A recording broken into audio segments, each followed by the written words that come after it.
Hi, welcome to Bearded Meeple. Now, when I was a kid, I certainly wasn't into video games. In fact, I think there were only ever 4 or 5 that you could play. Well, I'm not that old, but we didn't have a lot of options.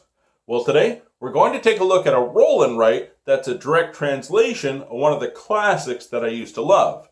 It's for 1 to 4 players, ages 8 plus, and it'll play in about 30 minutes. It's brought to us by Schmidt and Stronghold Games. It's Brikks.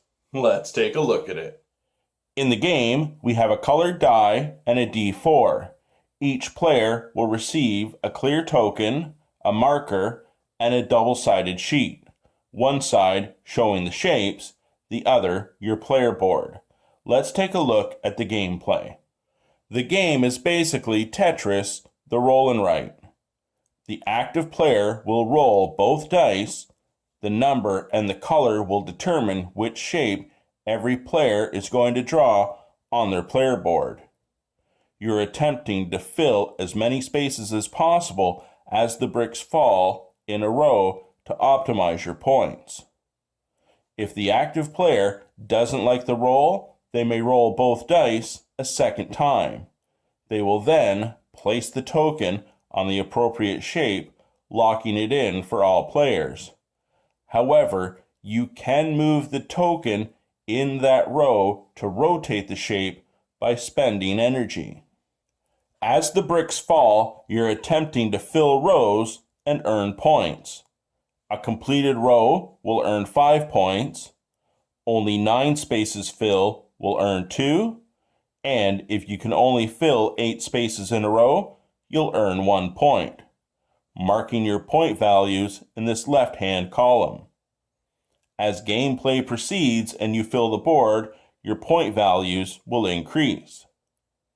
During the gameplay, you'll have 3 opportunities to disregard the roll and spend a bomb.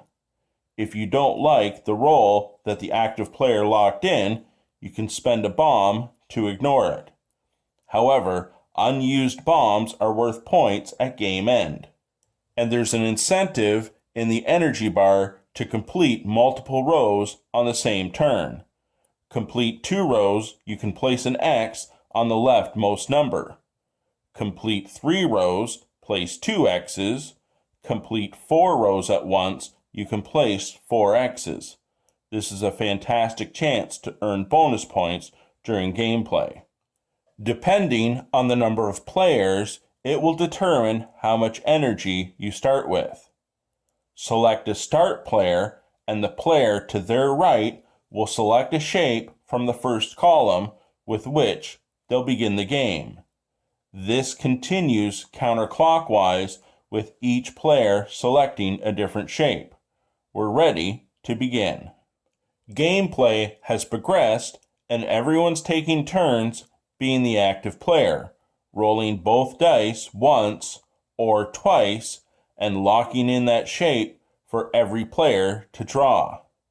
Remember, you can spend energy to move the token in that row to rotate your shape.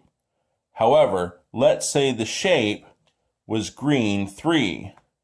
If I wanted to rotate it twice, I would have to spend 2 energy to move the token over 2 columns. Let's take a look at how you're going to earn more energy during gameplay. We've locked in a roll of black 2. We can draw 4 squares at this location. By doing so, we've covered the black circle by placing a black shape on the board. We can then circle the next 2 energy tokens on our board. This is how you will earn additional energy to rotate shapes during gameplay, by covering the colored circle with the matching colored shape.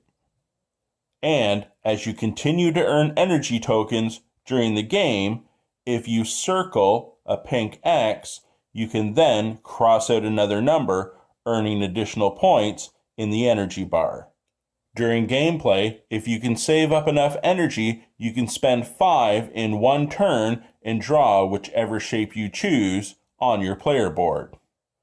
And that's the game, rolling both dice once or twice to lock in a shape for each player to draw on their player board, filling in as many spaces as possible in a row to maximize your points.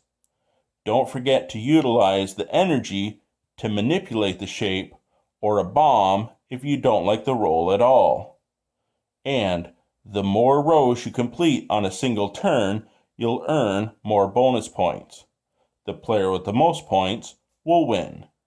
And that, my friends, is Brikks.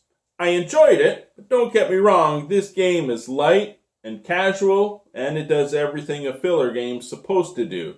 There's certainly not any heavy strategy here, although you will have to be creative as you're dropping the shapes and manipulating them to fill your board and optimize your points. Don't get me wrong, it's not going to be like, oh my goodness, I won at Brikks. More than likely, you're just going to see if you can try to beat your best high score. I enjoyed it. I hope you get a chance to check it out. I'll talk to you again soon.